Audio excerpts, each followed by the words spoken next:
How to create reusable progress bar with Fusion in Davinci Resolve. Right-click in the media pool and select New Fusion Composition.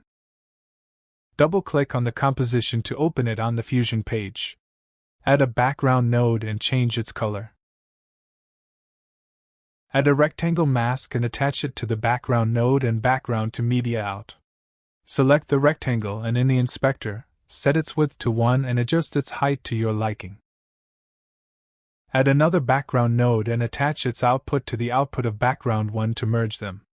Select the new background and change its color to white. Attach the mask to the mask input of this background 2 to make it the same size as background 1. Add another rectangle mask and attach it to the merge node. Increase the size of the mask to fill the entire width of the screen. If we animate this mask and push it to the right side, it feels like a progress bar is filling up. So, select the rectangle and move the playhead to the start.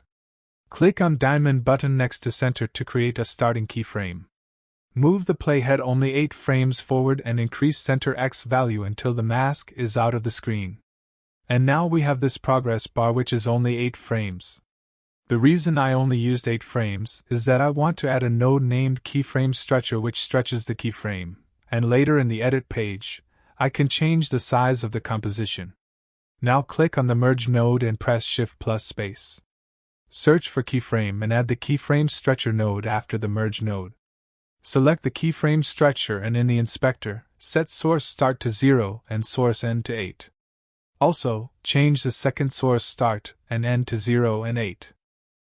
And now the animation takes the entire length of the composition. Now go back to the edit page and drag the composition into timeline. Because we use the keyframe stretcher, we can increase the size of the composition to match the video, and it will work fine. At last, select the composition and in the inspector, adjust the size and its position. Anyway guys, thanks for watching and I hope you found this useful.